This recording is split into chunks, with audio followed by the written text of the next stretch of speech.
Okay, morning everybody. Mr. Carter here.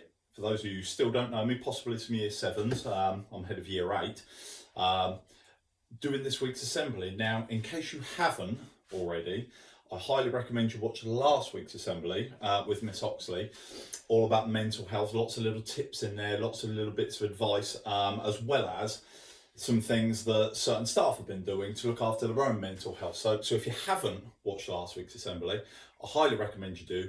As I say, because if nothing else, there's a lot of useful little tips in there. Plus, I actually think it's probably quite nice for you guys just to see what your teachers do to make themselves a little bit happier, feel a little bit better during a situation like we got. Okay.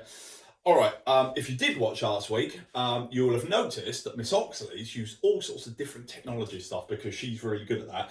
Those of you who I teach, you'll know this very, very well. I hate technology. In fact, you can even see behind me this whiteboard. That's what I'm teaching my classes on. This makeshift whiteboard that's stuck to my back door. I'm not big on technology, so I just want to do basically what I do with the Year 8 assembly. Year 8s will understand this. I'm just going to stand and talk for a few minutes just about something that I think is particularly important and something that I think it's all, well, isn't it? I was going to say it's the right time for you to hear. Actually, any time's okay to hear what I'm about to say. Okay, now it would have been, obviously we're taking it in turns, heads of year, doing assemblies like we did in the last lockdown. And no way did I think when I did my last one of these in about April time, I'd be doing another one, but here we are. But what I don't want to do today is talk to you about lockdown or COVID or any of that stuff. I want to talk about something completely separate. This is the sort of assembly I would do if we were in school and if COVID didn't exist. Because what I'm about to say to you, and it'll only be a few minutes of just me talking, but what I'm about to say to you is something I've been saying to children for 18, 19 years, however long I've been teaching, a long time, okay? And it's this. I get children ask me all the time, and it drives me nuts, and it has done for nearly 20 years. It drives me nuts.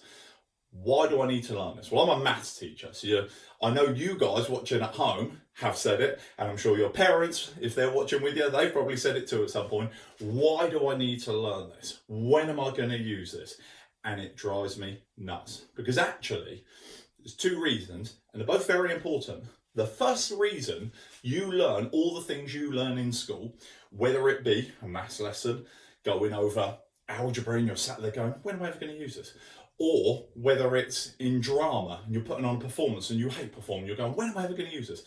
Okay, there's two reasons. As I say, you learn all those things you learn in every single subject combined. Okay, now the first reason you learn those things is because it's going to help you in your exams. Because if you don't know that stuff, you're going to really struggle to pass your exams. That's the first and obvious answer. Okay, and everyone knows that bit. But a lot of children will still say to me, apart from my exams, after I've left school, when am I ever going to use this? Why do I need to learn it? And it drives me insane, okay? And I'm going to explain why. The reason it drives me insane is because of this. Have you ever learned to kick a football properly? Will you learn to drive when you're older? Have you learned to ride a bike? Have you learned to cook something? Probably yes to all of those questions. You've learned lots and lots of things. You've learned how to use technology, or you wouldn't be watching this right now. You've learned all sorts of things. Now, did you have to learn those things? Most of them, no. Right, there's a handful of things you have to learn, but on the whole, generally, most things you've learned already, you don't have to learn, okay? But you wanted to. Let's take, I'm big into sport, let's take kicking a football or riding a bike. Well, why did you want to learn that? Well, maybe it looked fun. Maybe someone suggested it to you when you were really small and someone said, yeah, let's go out for a bike ride. I'm going to teach you how to ride a bike. Maybe a parent or a friend or an older brother or somebody, sort of said, let's go out for a bike ride. And you did it and you really liked riding your bike and so you carried on doing it. Well, this is kind of how it goes. So the reason you learn all the things you learn in school, which is no different to why you learn how to kick a football or how to ride a bike or whatever it might be. You learn those things because if you didn't ever learn them, how would you know if you like them or not? How would you know if it might lead to something more? And I'm going to give you some examples, okay? When I went to school, I loved history. I really, really enjoyed history. But actually, that's quite a big thing to say. To say you love history, well, there's so many parts of history and they're all so different. Actually, some of them I found really, really boring. Okay, I learned about the English medical history. Oh, it sent me to sleep. I hated it. And I, like probably a lot of you, when you're learning things, sat there and said, why do I need to know this? So I learned about the medical history of England. Then I learned about World War One and World War Two. Yeah, they were okay. But then I was in about year 5 or 6, can't remember exactly when, but I was towards the end of junior school, and my teacher said, right, we're going to learn about the Romans, the ancient Rome. And I didn't know a lot about it. She started talking, and something in my brain, it just clicked. I went, oh my God, this is amazing. And it just blew me away. Even silly little things, like, did you know Romans invented speed bumps? They weren't a thing before ancient Rome. Who knew that? Right, now that might be something you go, who cares? Okay, maybe that's something you go, who cares?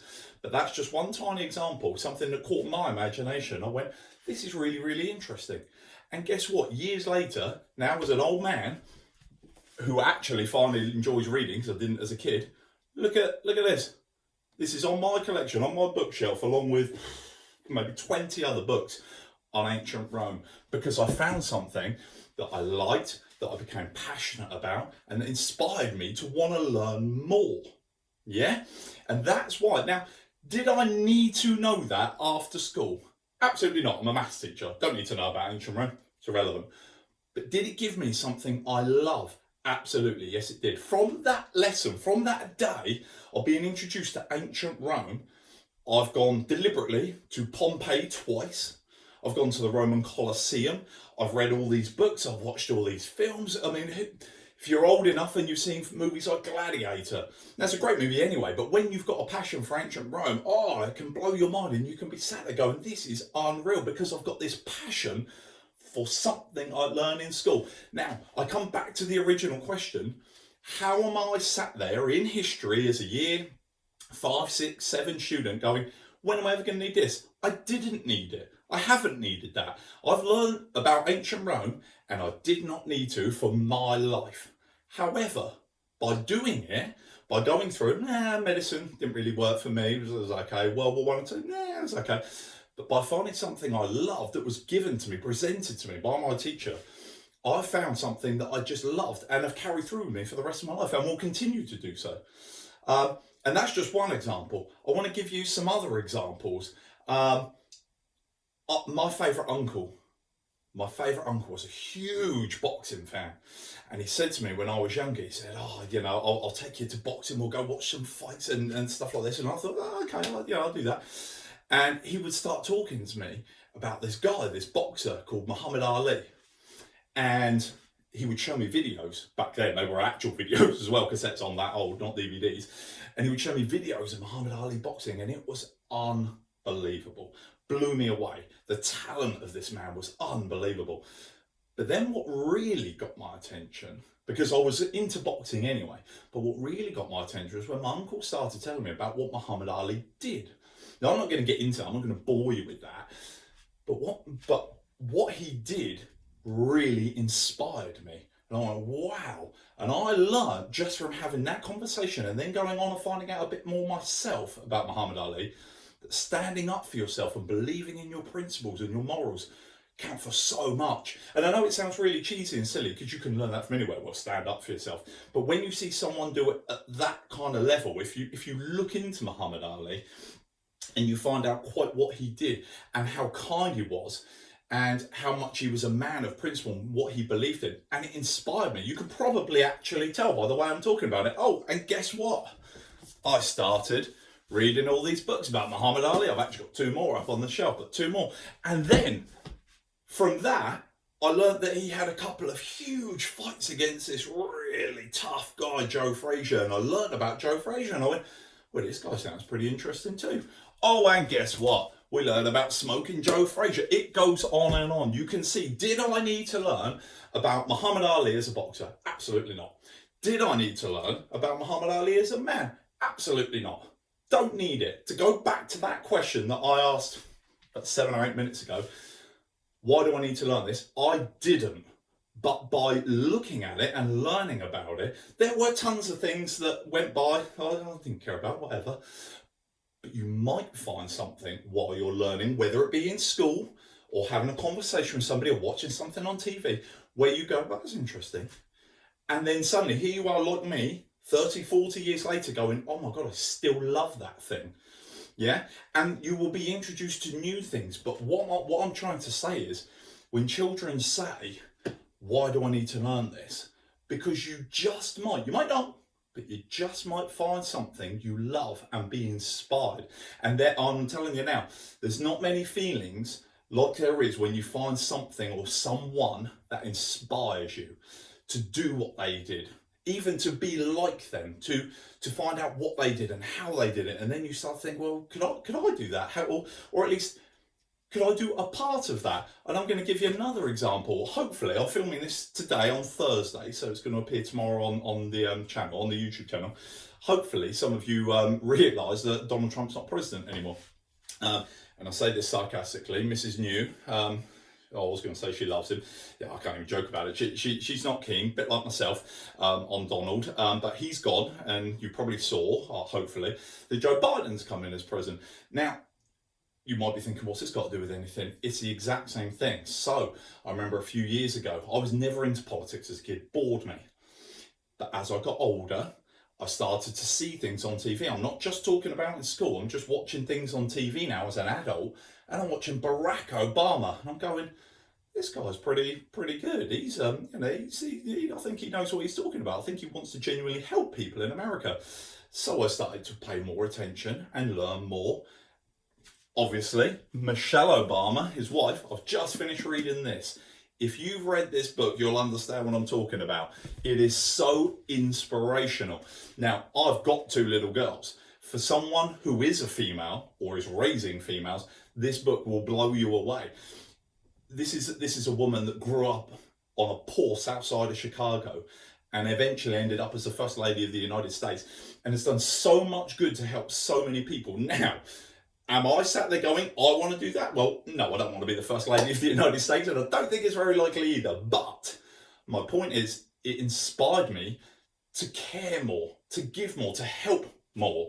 Now, am I going to go out and start organising charities left, right and centre? Probably not. I'm quite busy. But am I going to just try and better myself because I've read that or I've seen that and gone, actually, yeah, I'd quite like to do that. And now I'm actually reading Barack Obama's book, which has just come out. But it doesn't matter what it is. It doesn't matter what you find. You will find something that inspires you, that motivates you to want to be better at that thing, to make you a better person, to learn more about that topic. It doesn't matter what it is. But if you don't try new things, if you don't open your mind to learning new things, i.e. going back, why am I learning this? Well, actually, to help you in an exam. But also, just what if, that chance, you love that thing that you're told? What if you're sat in English and you go, God, I hate poetry. What have I got to learn this poem? When am I ever going to use that in life? And then you hear the poem and there's something in it that you just go, wow, that was really interesting. And then you suddenly learn more. You want to know more. And you end up years later as a poet, as a book editor, as whatever it might be. But the point is, I'm going to keep saying, if you don't learn new things, you'll never know what you could have been passionate about. And the last one for me, I got a book at Christmas, a present, and it's the biggest book I've ever had. And I'm going to show you it, okay? This is how thick it is. It's monstrous. I mean, those of you who know me, I'm 6'4", I'm pretty big. Look how big it is. It's Arnold Schwarzenegger's Encyclopedia of Bodybuilding, right? Obviously, those of you who know me well know I like going to the gym. It's why I've got the t-shirt on today. I've got the Arnold t-shirt, Conquer, yeah? And even in that, something like that, it doesn't have to be politics or history or anything. It could be something physical, like that is for me. And I know there's lots of teachers that have, physical passions that they picked up as a kid. Someone like Miss Messenger, who's so passionate about dance, or Miss Oxley, who's so passionate about gymnastics. Even Mr. Ellerman, he's out sailing whenever he can. Okay, or Miss Potts playing cricket. It doesn't matter what it is. At some point, they were introduced to those things, whether it was at school or or somewhere else, but they were introduced to those things just like I was at some point. The same uncle actually introduced me to boxing, same guy that introduced me to bodybuilding, and it fascinated me. So I thought, how can you improve? How can you make little improvements? And I became inspired. And people like Arnold Schwarzenegger, like that for me, is someone I could go, wow, I'd love to be able to do the things he can do, you know, sort of the bodybuilding things and stuff like that. And it inspired me. And I'm telling you now, if you can find someone or something that inspires you to learn more, find out more, take part more, grab it. Absolutely grab it. It doesn't matter if it's a school subject or a sport on the weekends. It doesn't matter what your thing is. And you may be sat there listening to this going, I don't have that thing that I really, really have fallen in love with yet. That's okay. It takes a lot of people a lot of time, and those things will change. As I said, politics for me in my 30s is something that I found interesting. Okay, it doesn't matter when or where you come across it, but I'm telling you now, there's a very high chance you will find things in school that you love, that you never thought you would. So do pay attention, do look out, do have your eyes open, ready to be inspired. Now, I know we're home learning at the moment, that makes it harder, but I don't want to get into that. We're just talking about everyday life. It doesn't matter where you are, it doesn't matter what you're doing.